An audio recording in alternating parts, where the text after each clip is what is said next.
There's an opportunity on social media, to Gabriel's point, to use it as a tool.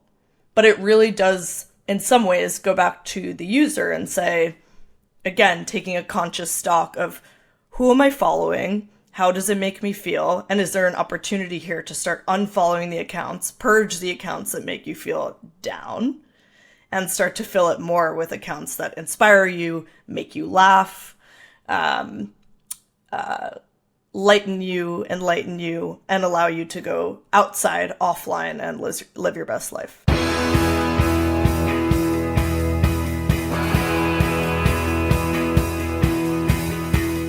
Welcome to The One You Feed. Thanks for joining us. We have two guests on this episode, Lucia Knell and Gabe Reilich. Lucia is the vice president of Upworthy.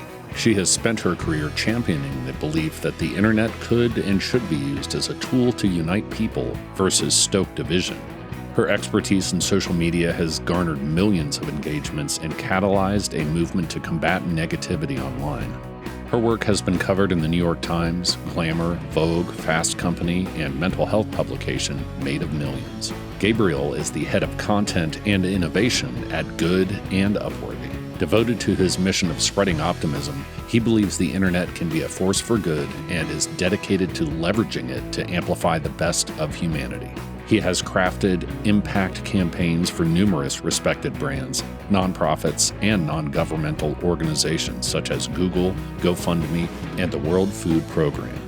Hi, Gabriel. Hi, Lucia. Welcome to the show. Hi, Eric. Thank you so much for having us. Thank you so much. We're so happy to be here. Yeah, I'm excited to have you guys on. We're going to be discussing your book, which is called Good People, Stories from the Best of Humanity, which is a title that I couldn't resist the minute I heard it, because we all need more good stories. And we're going to talk all about that.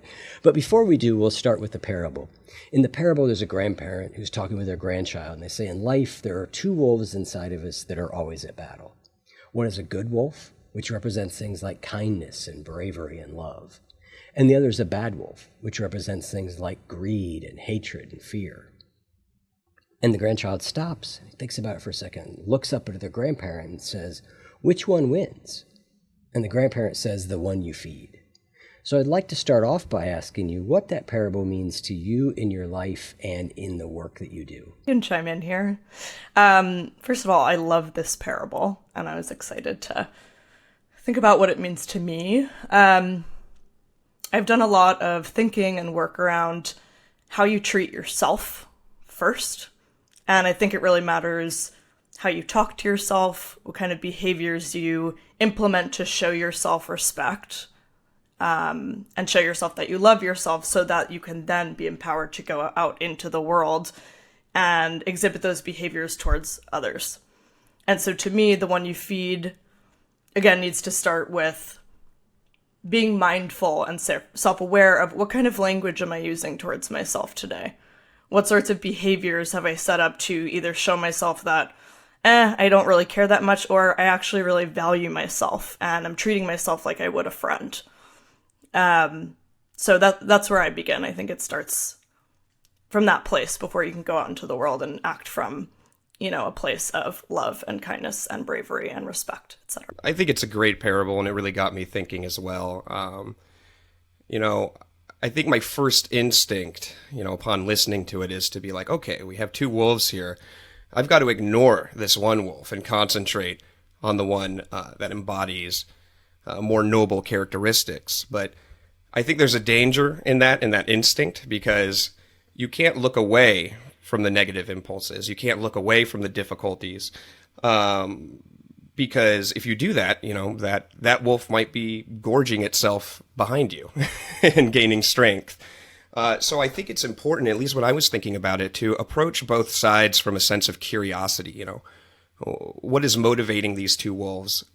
Why am I drawn to one or another, given what's going on in my life, and, to take it from there. And then, I think it's a lesson in approaching things in a very conscious way.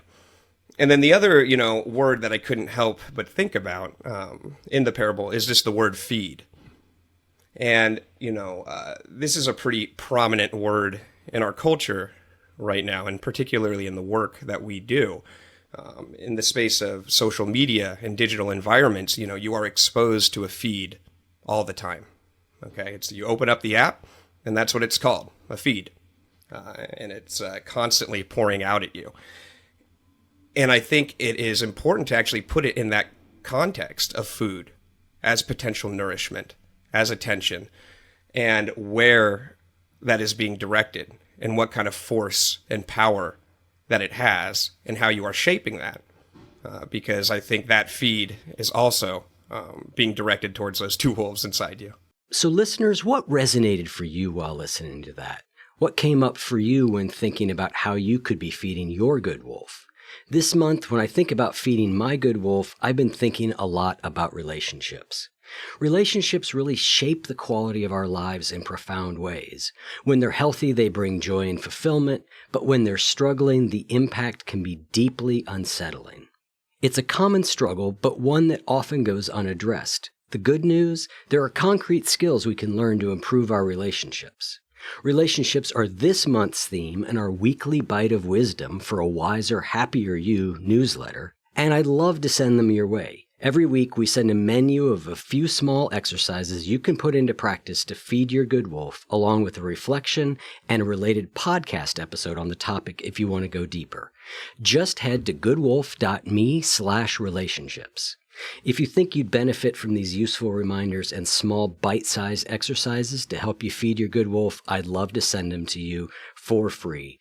Just head over to goodwolf.me/relationships and I'll send them your way. Back to what you were saying, Lucia, I thought was interesting as I was listening to you is I thought that your book is about finding the best stories about people, like finding people doing good things, right? And it occurred to me that that can also be implied internally. We can look at the good things that we do and choose to focus more on those things than the things we do that are not as good.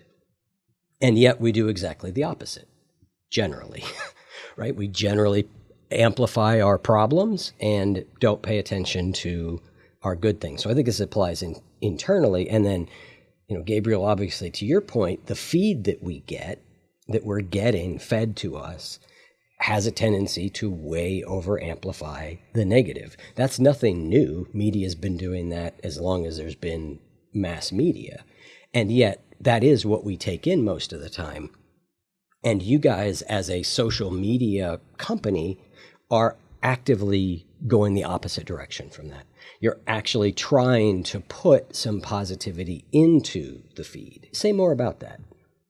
That's exactly right. We have set out on a mission, a noble mission, dare I say, to inject points of light into a feed that otherwise feels pretty dark.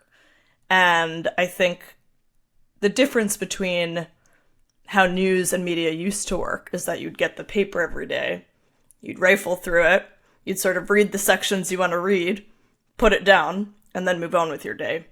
And now we have an addiction to something that lives in our pocket. And we have this impulse where every time we feel bored, every time we are standing in line at the pharmacy, every time we are multitasking on a meeting, we're looking at this feed. And if the majority of what you're seeing in sort of this inundation and fire hose of information you're getting all the time in real time is negative or is stressful or anxiety or fear inducing, of course you're going to feel that way. And so I think it's, we've been able to step back and look at the reality a little bit and look at this behavior and sort of the state of social media, as it were, and say, whoa, this is happening really quickly. So what can we do to actually act as a counterbalance to that sort of information that's being fed, to Gabriel's point, constantly. And we're really proud of it. To Lucia's point, social media and information in general, I mean, it's a force and it's a tool, so it depends, we're not completely passive in the way that we use it and our agency and how we engage with it. And interestingly, in terms of the genesis of at Upworthy on Instagram, it started in a simple way where we wanted to have more agency in what we saw. Lucia and I started building the account shortly before the pandemic. And the reason we started doing it was because we just wanted to see more proof points of human decency in the world. We knew they were out there. We thought it would be great to have a place to catalog them so that we could refer to them ourselves, and that so others could as well. And at the time, 5 years or so ago, this was a pretty novel concept to kind of create a feed in this way. Now there are, many more accounts that share positive news and vibes and ideas out there. And I'm so glad that there are. It's great to see the idea taking a foothold.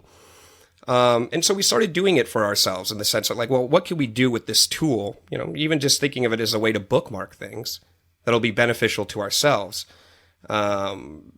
Because it's hard to, be prescriptive about what the world needs necessarily, but it's easier to understand what you need as a person. And when we started doing that, and given some world events that happened shortly after, we found out that this was something that people wanted in their lives, and it grew really quickly. And it was a confirmation that, these stories aren't something to be dismissed, that people coming together, that moments of kindness and decency and love and joy and compassion are compelling and important and fulfill a fundamental need for people. Yeah, you said they're prescriptive, right? And I think that's what's interesting about a lot of the quote unquote positive content that's out there, is that it is prescriptive. I mean, this show has a huge prescriptive element to it, right? We're bringing people on talking about how to live their best life with the idea then that people who are listening can apply that to their life. The challenge with prescriptive, though, is you're always trying to, there's a pressure in it to be different. What I love about what you guys do is it's actually not, that's not what this is. It's stories about basic goodness of people that all we have to do is take on board. There's nothing to be done. I think the term is moral elevation, right? It elevates us morally simply by hearing stories of people doing good and decent things. And I'm a big believer that for as much bad as there is in the world, and there's plenty of it, that there is way, way, way more good. We just never see it. For every bad thing that's happening, there are tons of moments of just the smallest little kindnesses or love or decency that is never amplified. So I love the idea of using social media to amplify that. I'm curious why being a social media company and stepping into that fray, which I think is great to actually use the technology for good, you've now pivoted to a much older form of technology, a book. Why? Sure, I'll start with this. It is interesting, we can post something onto Instagram, TikTok, Facebook, and reach 10 million people in a couple hours, which is an incredibly powerful thing. And it's, a little bit of the Spider-Man mentality, right? With great power comes a certain amount of responsibility. And so, pivoting to a book where it's like, okay, you're going to be reaching one person at a time, maybe a couple if someone's reading it out loud. And it's going to take you a couple years to do it. I mean, the length of time in a book publishing process is hilarious compared to social media. And I think that's where the truth about this lies, is the length of time. I mean, this book took a long time. This was a multi-year long project of gathering stories, interviewing people, our followers. Each one of them came from a follower of the account to understand, their experiences, to learn more about them, and to share that with the world in a way that really mattered. When we could have just, taken a screenshot of a comment that they left and shared it with people. And we do that, and it reaches a lot of people. The problem is the ephemeral nature of content on the internet. You can have something that really is profound and hits people deeply, but then it's on to the next thing, and the next thing, and the next thing. And that is the nature of the beast.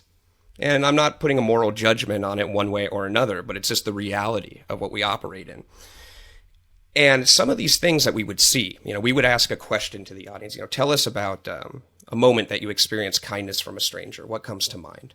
And we would get thousands and thousands and thousands of responses. We could maybe elevate, one or two of those, and we wouldn't even read most of them. And we wanted to. And when we did, we saw that there was such a strong power that these had to influence people's, I'm not going to speak for other people, but for myself to influence my perspective on the amount, as you said, the amount of untold decency and goodness that is happening out there. And it was a lot. And we thought that these stories deserved to be treated with the kind of respect that only a book can provide.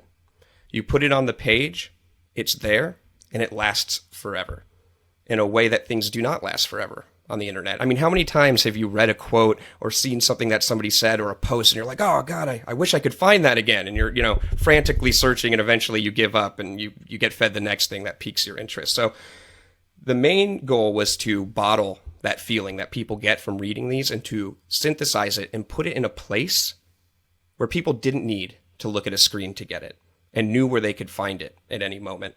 And Lucia, I know you like to speak about that as well, so. Yeah, I mean, something I think about now, and maybe this is a controversial thing to say, Gabriel's like, don't say it, is reading a book has become a radical act in 2024. A physical book, I mean. No Kindles. No offense to Kindle readers. They're great sometimes. But being able to pick something up, feel it, touch it, smell it. You can't touch the internet, And there's something to think about that, where, to Gabriel's point, something that actually we know has the power to resonate with people, we're able to give those stories what they deserve, which is to be able to preserve them and preserve the feeling they give people, versus just watching them sort of tragically swept away. And these algorithms are now built to get you to keep moving and get you to keep clicking. And so they're actually built to have your attention for maybe, 2-3 seconds, half a second, whatever it is, and then say bye-bye on to the next thing and keep you hooked. And so I guess moving to a book format, kind of from like a mindfulness perspective, which I would love to talk more about with you, Eric, gives you the chance to get offline, take a deep breath, take a break from screens, get in bed, read a couple stories of this book, and just breathe for a second. Give your eyes a break, give your brain a break, and focus in a way that social media does not afford us in 2024. And we're really proud of that. That all makes a ton of sense. I will not get into the physical book versus Kindle debate. Sorry. Because it tears at my soul on a regular basis. So anyway, Kindles are okay. For the type of reading I do for this show, they're a lifesaver because I can highlight and export those highlights and work with them. And I love a physical book. And so I'm always sort of torn between the ability to capture things that I want to go back to, which Kindle gives me, versus the desire to hold a book in my hand. And the fact now that I'm old, glasses, right? And do I have the right lighting and all that? Where a Kindle, you just kind of adjust all that. So it, like I say, it's an internal battle. Okay, pro Kindle. Whatever it is, it gives you the opportunity to stay with something a little bit longer, and that's what matters. So as you guys went out there and cultivated these stories, they were not new to you. You were seeing stories like this and posting stories like this for a long time, and so that's not new to you. But you then chose to pick a subset of them and talk to the people who had submitted them to get more information about the story, and I assume to rewrite it in a way that makes it sort of compelling for a book, and while still honoring the person's voice and all of that.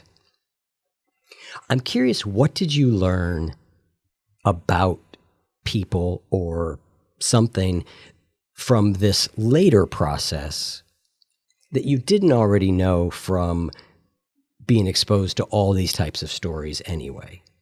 Does that question make sense? Yeah.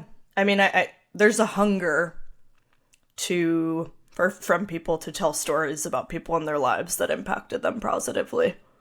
You know, we have a chapter in the book about teachers. Who's that teacher who changed your life?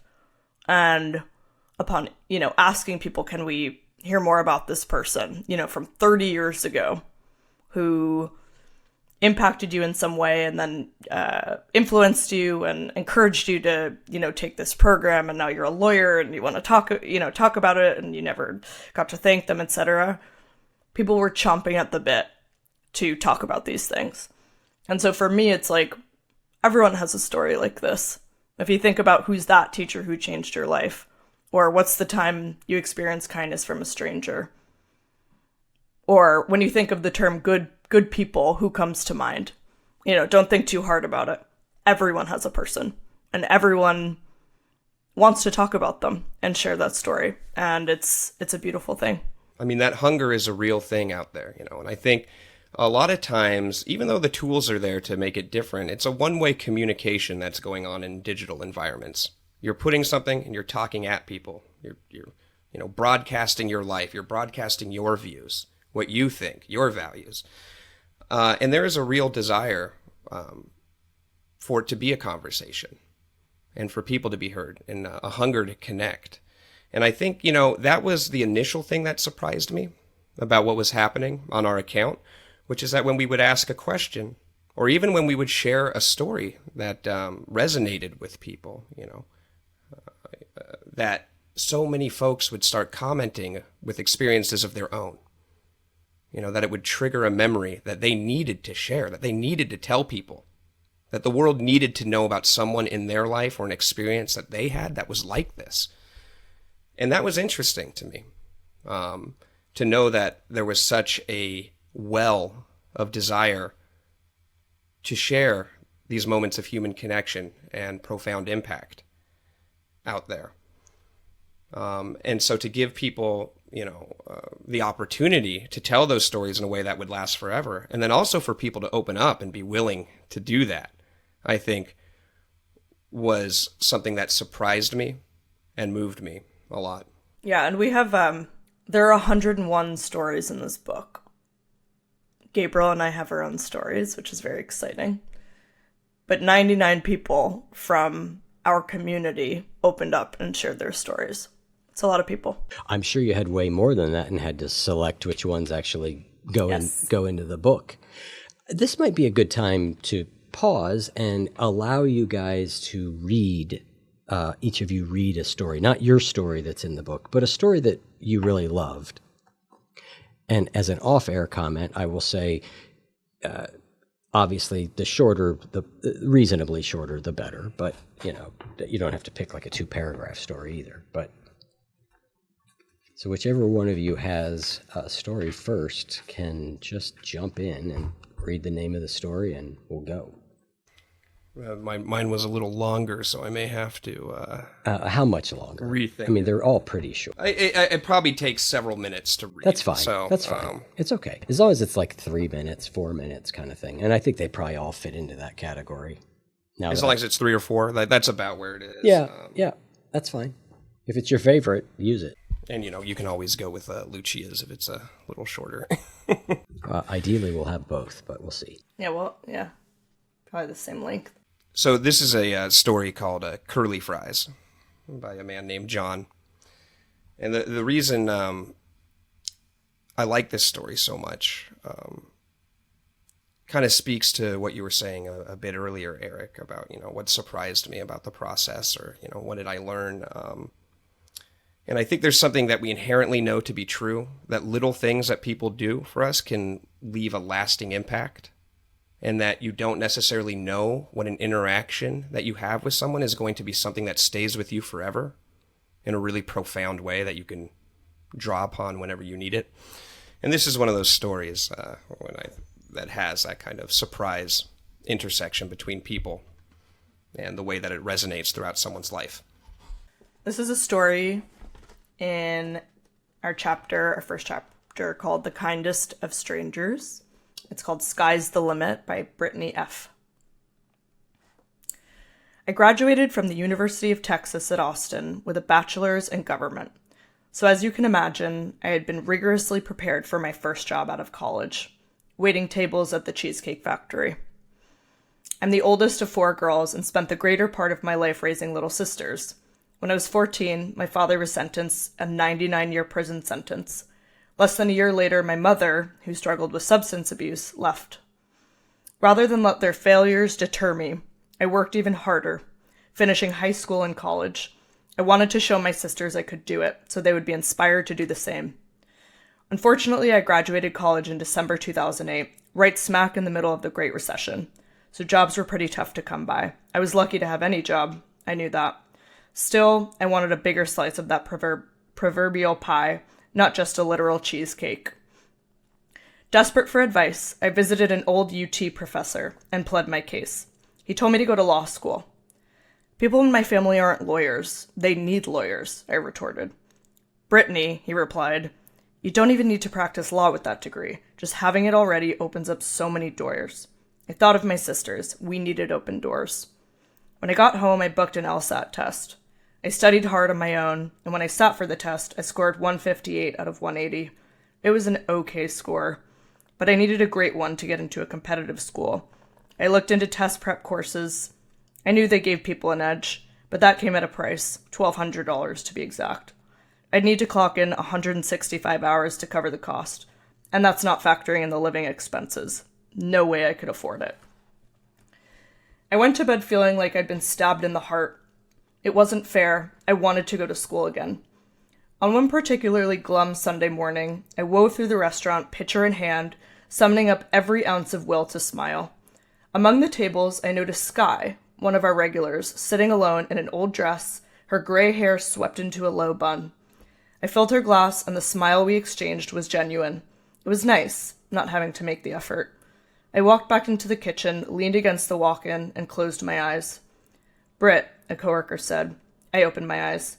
Sky was just talking about law school. You want to do that, right? You should talk to her. It was a slow morning. None of the managers were working. I decided that it would be a good idea to have that conversation. Sky, I said, can I sit with you a little while? Of course, sweetie. I heard you know a lot about law school. I was wondering, do you know anything about applying? Sky told me that some years prior, she'd opened an accounting firm with her husband. It was so successful in the last year that she decided to follow an enduring dream of practicing law. She signed up for an LSAT prep class, fully intending to take the exam, when tragically her husband died. So she decided to pursue an MBA instead, a skill more relevant to the firm. I recommend taking a prep course 100%, she said. Her kindness put me at ease and encouraged me to open up about my childhood. I know I can't get into the best schools with the scores I have now, I said, but those courses are out of my league, financially speaking. Sky nodded her head as I spoke. Everything will work out. I'm sure of it, she said. Recharged by her empathy, I got up and went back to work, refilling ice water and delivering factory specials. Here you go, sir, I chirped, presenting an enormous order of fettuccine Alfredo. The dish clinked on the table, wide noodles sprawling across the plate like my underutilized college-educated brain. A few days later, Sky returned, another old dress, same gray bun, sitting at her habitual booth. I greeted her with a big smile, but before I could speak, she interrupted. I want to give you my prep course. My eyes widened. I already paid for it. She put up a hand, shooting down potential protest. They're telling me it's not allowed for me to transfer it over to you, but I'll figure it out. And she did. I finished the prep course that summer and took the LSAT the following fall. My score jumped from a 158 to a 167, which put me in the top 93%, which in turn got me in Boston College Law School. I graduated cum laude in 2013, moved back to Texas, passed the bar, leaving me with only one final hurdle. I had to choose between corporate law or public service law. I chose the latter because of Sky. Sometimes it feels like life is stacked against you, a tower of dirty dishes piled high in a restaurant sink. Other times, it feels like life's a friend you didn't know you had, a sweet older woman in a booth at the Cheesecake Factory who decides to help you achieve your dreams. Because of Sky, I'm no longer shackled to that restaurant, unable to move forward. Instead, I'm a lawyer, working hard for the people. As a rule, I strive to emulate Sky by listening to and supporting my clients, giving them a fighting chance in this world. Thank you, Lucia, for that beautiful story. I'd like to ask you guys about a term that I saw in your press kit, and it's mean world syndrome. What is mean world syndrome, and how is Upworthy affecting that? Mean world syndrome is one of those things that I can't remember how I came across it, maybe just a random Wikipedia dive one day. But it's a term that was coined by media professor George Gerbner in the 1970s. And basically it posits that, when people are exposed to violence-related content, to negative reinforcing narratives about the world and people around them, that it increases fear and anxiety and pessimism, and basically a heightened state of alert. You see more threats around you, you perceive more threats, so you are in a more anxious state. And basically it states, well, if this is true, then the narrative that we are fed influences how we perceive the world. And so if all you see are negative narratives about the world around you, that it's dangerous, people are greedy, things are bad, you're going to start thinking that that is reality. And while, it is certainly true that these things exist, that there are evil forces at work there and there are bad people, it's not the whole story, right? So if you buy into it, then you start engaging in the world from a place where you feel that there is danger all around you, and that affects how you interact with people. So that got me thinking, and I think this is something that we all inherently know to be true. This is the parable of the wolves, right? This is, what are you feeding the two wolves inside you? Which wolf are you feeding, But is the opposite also true? If you shift your perspective, if you take a look at, the good that surrounds you, the joy, the compassion, the decency, both far away, stories that don't affect you, and also stuff that happens to you on a day-to-day basis, or reflecting on things that have happened to you through your life. How does that affect your perspective?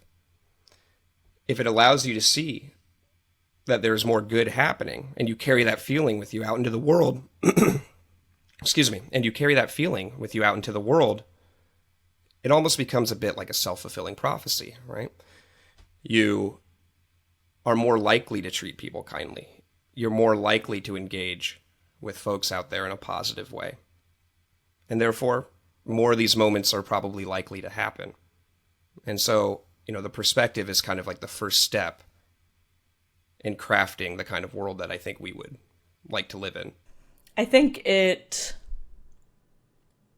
speaks to this idea of creating this space in your body and your mind for goodness to enter, and for the possibility that there's good all around you if you look for it. And so I think it's operating from, it enables you to operate from this mindset of giving people the benefit of the doubt that we're all doing our best day to day. And this could be in a micro sense too, right? It's like, if you're open to noticing things like someone holding the door open for someone else, someone holding the subway door open as someone's running to the subway if you're living in New York City, smiling at a stranger when you pass them on your street. Little things that signal to you, even in traffic, we're both based in Los Angeles, in traffic, letting someone go in front of you and then giving the little wave. It's like, these are, dare I say, like sweet, cute human things that I think happen all the time. And they're lovely if you let yourself experience them and not overlook them of like, yeah. And then focus on something, angry or mean someone did that day.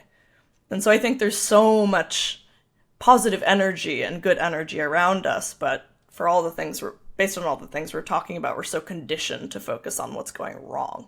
Yeah, I thought of a couple things as you guys were talking. The first, back, Gabriel, to something that you were talking about, I was thinking about another set of scientific studies that I've seen that show that the more people are socially isolated, the more they start to believe the worst about other people, which of course then causes you to be more socially isolated, which then causes you to believe the worst, right? And it's this self-perpetuating loop. And mean person syndrome, I think, is a similar thing, right? Once that's you've got a little of that orientation, right? We look for what we already believe. That's how we do things. And so, for me, really actively going against that has always felt important. And it made me think of another phrase that I use a lot, which is this useful? And I think about that a lot when I'm thinking about my thoughts, because oftentimes there's not a truth, right? There is not a truth that people are good or that people are bad, or that there are good things in the world or there are bad things in the world. There's absolutely both. However, what's the more useful orientation for me to take to have the best outcome in life that I want and to be the person that I want to be? And my experience is that is a way of orienting to the world that sees the best in people and looks for that in people. And then I think you're often surprised because that's what you get. And not in a Pollyanna way. It doesn't mean that bad things don't happen. It just means if I have to think about how I want to orient, there's a conscious choice, I think, to orient away from mean world syndrome, and a conscious choice to say, if I'm going to be engaging in social media, can I be making sure that my feed is cultivated with things like Upworthy that are putting those things in front of me? Yeah, I talk sometimes about healthy habits on social media and what, I recommend to friends and family, which is to do what I call a social media cleanse, where it's sort of taking stock of what you're seeing often or what the algorithms are serving you based on what you're clicking, and how are they making you feel? So, is it making you feel, listen to your body, right? Are you getting a rapid heartbeat because you're looking at something and then it's activating some comparison culture or some comparison inside of you? Is it stoking fear and anger? Again, it's not about being Pollyanna and turning away from problems. Excuse me. But you have an opportunity on social media to curate a feed. To curate a feed. I think I'm okay.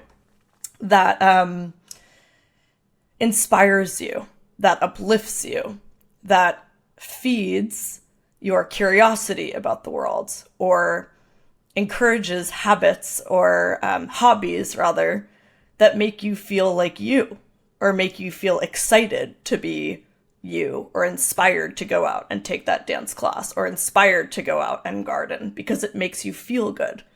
And so there's an opportunity on social media, to Gabriel's point, to use it as a tool.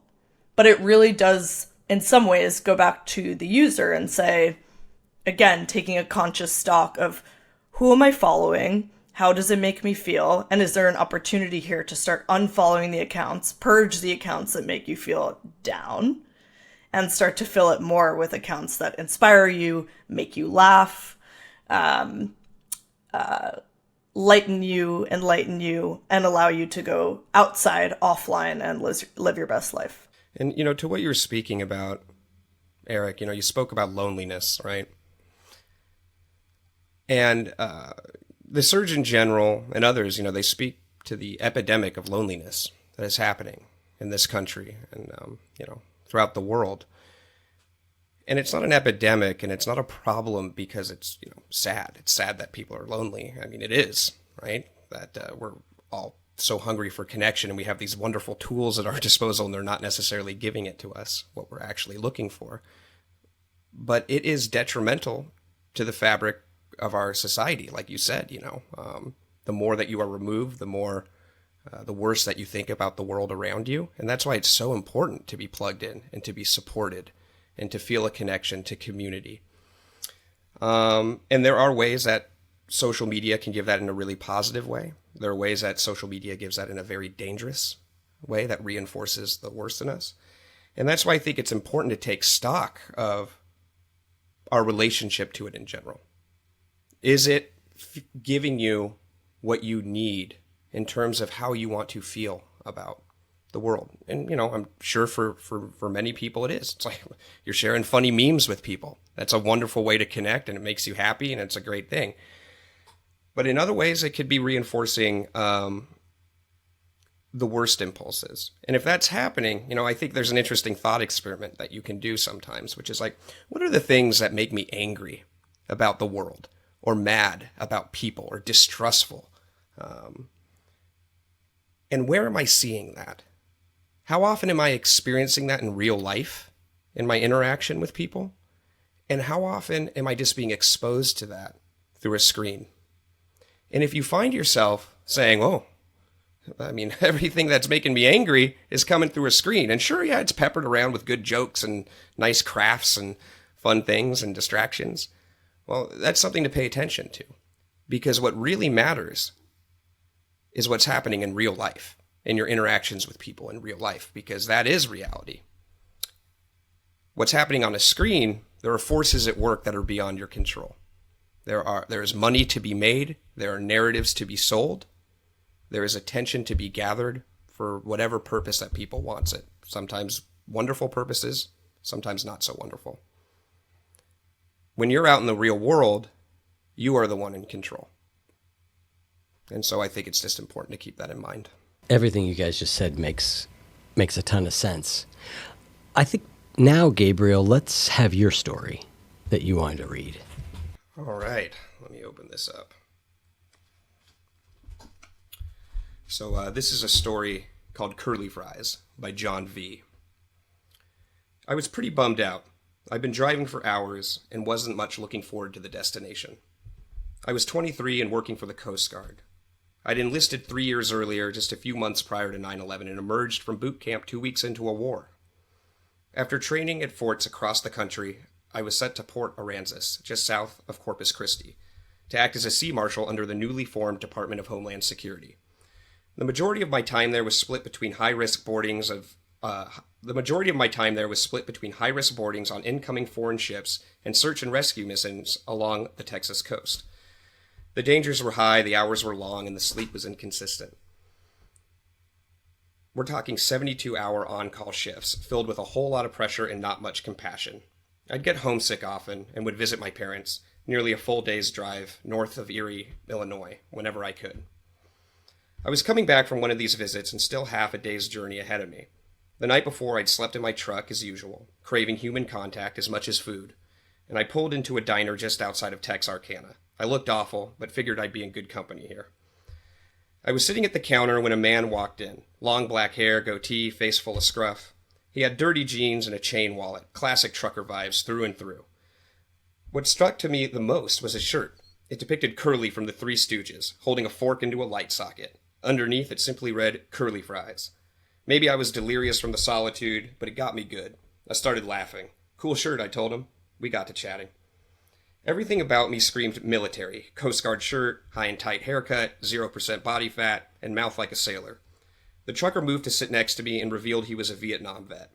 Vets like him love talking to enlisted guys like me.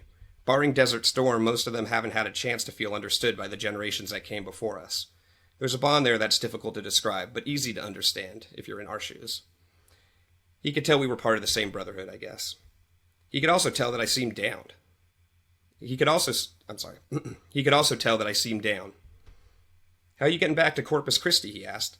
I told him I usually took the I-35 to San Antonio and then the I-37 east. Hell no, brother. I've been driving loads down there for years. Let me tell you how to go. He replied, gleam in his eyes. It's a way better route. He told me I needed to see the real Texas, not just the interstate. I was game. I grabbed the MapQuest printout from my truck and handed it over along with a pen. He took his time outlining turn-by-turn directions for me, noting the best restaurants, towns, and miscellaneous sights to take in, all the way to Corpus Christi. It was a humble gesture, but his enthusiasm and care were contagious. I was already feeling less bummed out, even if my 23-hour trip was about to turn into a 30-hour one. My turning point came at the city limits of Lagrange. Until then, I'd been contemplative, enjoying the sights, but still too aware of what I was driving back to. But something really shifted at Lagrange. The ZZ Top song, of the same name, for the uninitiated, was a fave to play on the boat patrols, and now here I was, just outside the real McCoy. I took a picture of the sign with my disposable Kodak and hopped back into the truck. I felt different after that. I noticed the miles and miles of open, untouched land, the deer in the fields, the pastures full of cows, the wild hogs, the enormity of it all, the state I lived in. It took me by surprise for the very first time. I cranked up the music, and a sense of peace washed over me that I still feel to this day. None of this changed the fact that I was now behind schedule, of course. My brain was stressed, but my brain was always stressed. My soul was happy. That was different. When I finally got back to Port Aransas, I shared the story of curly fries, the first of many times I would do so. It was one of the first things I told my wife when I met her in Corpus Christi. I can't even tell you why. I guess it just made me happy and brought me that sense of peace. 2 months after I left the service, my first daughter was born. Her birth was complicated, and she was diagnosed with cerebral palsy. The years that followed were filled with many, many trips to the children's hospital. When you live through something like that, you spend a lot of time looking to the past instead of living in the present. Curly fries was a story and a feeling, so I went back often. Somehow it even got linked to another song, Somewhere Down in Texas, by Jason Boland. I'd sing my daughter that song, and inevitably the story would follow. She passed when she was 6, but I'd spent her life sharing the feeling of that day with her. It's a simple thing, to draw a new route for a stranger and shine a light on places they haven't yet considered. It's just as simple to take a leap of faith and follow that route. The result of that exchange is a little more complicated to understand. The trip Curly made for me eventually connected memories, songs, and people as much as it did places. I think of one, and then another follows, all colored by that sudden sense of peace. It's become a roadmap for my mind, away from chaos and sadness, straight to a mysterious joy. Thanks, Curly. Wow. That's beautiful and sad, and yet, yeah, that's great. Thank you for reading that one. It is difficult because it's one of those stories that reminds you how sadness and joy are so intertwined, inextricably so. You know, that you can't have one without the other. You know, I forget what the exact quote is, but it's something to the effect of, like, you know, you can only fill your well with joy as deep as you've dug it with grief. And that's one of those stories. And it really sticks with me too, because, you know, it talks about, it's a small thing, and it just meant so much to him. And now I carry that feeling with me, where I'm like, okay, what is it that I'm going to do that might have an impact like this on someone? You never know.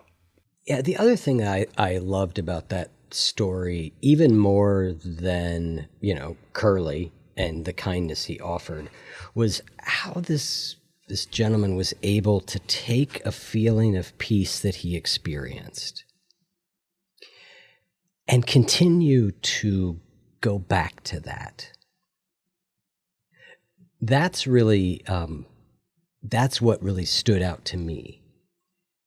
And I've had moments in my life, I've been a Zen student and studied fairly deeply, and I've had some of what they consider those sort of enlightenment moments, right? Where like everything comes alive and becomes one thing. And then those pass. And the challenge I found is how to live from that place, even when the feeling isn't there. And that's what this guy was trying so hard to do. And he was connecting things in his life back to this thing. He was trying to start from an orientation of peace and latch things onto it. I just think it's really beautiful how he used that beyond feeling peace for 2 minutes as he drove through the Texas countryside, and actually used that as an anchor for the way he navigated the world. It's really, really impressive in that way. Yeah, it's, those moments, and I think it's another thing that most of us have, something where we've experienced a feeling like that. And those are gifts. And to remember them and to use, that mysterious power that they hold to like transcend time and space and transport you back to that moment where you felt that, and then carry it with you in moments when you need it. I mean, it's a real thing. And it just takes some reflection sometimes to try to remember what they are. I'm going to pivot from childhood cerebral palsy to bipolar disorder. I am a bag of laughs around here today. Honestly, that is funny. I genuinely find that funny. To you, Lucia, because your story in the book, and I mean by your story, it's not the one that you read us, it's the story that you wrote for the book about you, talks about being diagnosed with bipolar. And I was wondering if you could, share the kindness that came out of that for you. But then I'd also just love if you're open to sharing what managing that in an ongoing way has looked like for you. Yeah, I mean, first of all, I think it's important to recognize the stigma around, in my case, bipolar 2. I think that was a huge part of my journey, was just being able to accept it, accept and grieve, in my case, that this is a disorder that I was diagnosed with, and it's one that's hard to swallow for all of those reasons. I think a lot of mental health issues and diagnoses, the folks, beyond having to suffer from the effects of the disorder, also have to grapple with the stigma, the shame, the perceived judgment from people, from society. Talk about, social media feeding into harmful stereotypes, and media in general feeding into harmful stereotypes around mental health issues was a huge struggle. As far as to Gabriel's point, with grief comes joy. A joyful piece of this journey for me was my community coming out in droves when I was suffering. And so in the moments where I was unable to get out of bed because I had a depressive episode that lasted 6 months, the story depicts my brother flying out from New York to LA the same day when I called him saying I can't get out of bed. And he ended up living with me for 6 months. My family, my friends, coming out to, while I was going through various treatments, calling me saying, hey, I'm going to come with you to Cambridge, Massachusetts while you're going through this. And me saying, what are you talking about? And a friend of mine saying, I wouldn't think twice. And so looking back now that I've recovered, and being able to recognize how profoundly moving it is that my community rallied in the way that they did is profound. I feel so lucky. And also, Gabriel really came through. Not that I wouldn't expect it, but as my colleague and friend, we were going through this book process, literally, when, this all happened to me in the middle of the book process, like really bad timing. And he was the one to call me when I was literally at a treatment center towards the end of it saying, hey, I need you to work on this with me. I need you back. And that was everything to me. In fact, that helped me get through this in many ways. And so there's like a deep connection to this process for me. And, my community that came from a moment in my life that was deeply painful. As far as managing the diagnosis and mental health experience, a lot of it is actually really relevant to this conversation, where I practice a modality of therapy called DBT, dialectical behavioral therapy, And it's really rooted in mindfulness. So taking moments away from screens, going outside, noticing smells, noticing colors, listening to birds. It's like very sensory, and it really helps me to ground myself day to day. Routine is huge for me, of being able to self-regulate. Most of it for me is about self-regulation. Also medication, like please believe. And so huge advocate for meds, huge advocate for therapy. Again, community. It takes a village, feeling supported and heard, and being able to check in with people when I'm not doing well and knowing that they have my back. And it's hard and joyful and weird and scary and exciting, and it's kind of become a huge part of my life. So, yeah. So, listener, in thinking about that and all the other great wisdom from today's episode, if you were going to isolate just one top insight or gem that you're taking away, what would it be? Remember, little by little, a little becomes a lot. Profound change comes as a result of tiny actions, not huge efforts. I mentioned earlier that I've been thinking about relationships and how to improve the quality of them because they're the cornerstone of our well-being. Thriving connections light up our world while strained ones can dim even the brightest days. Too often we face relationship hurdles alone, feeling lost and powerless.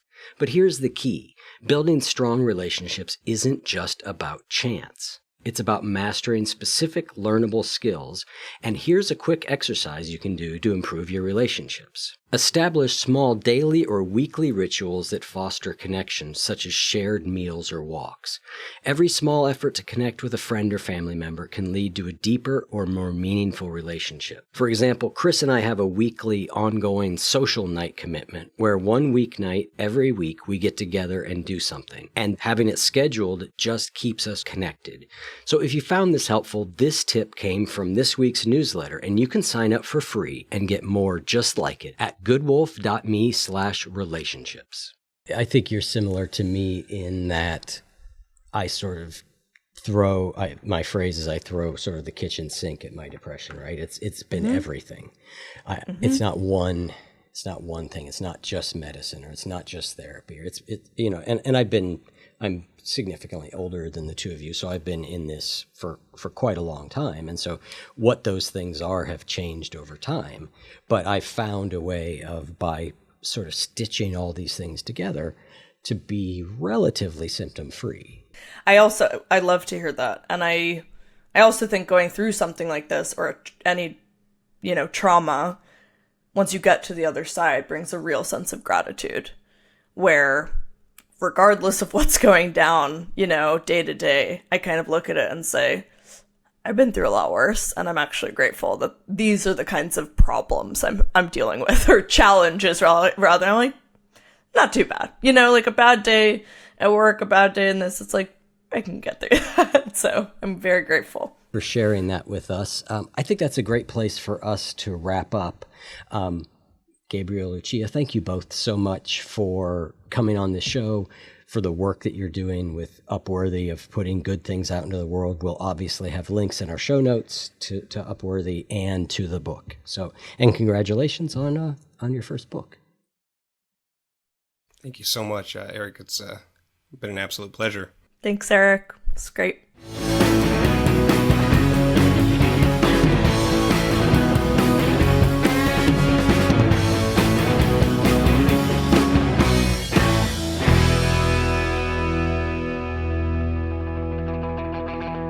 If what you just heard was helpful to you, please consider making a monthly donation to support the One You Feed podcast. When you join our membership community with this monthly pledge, you get lots of exclusive members-only benefits.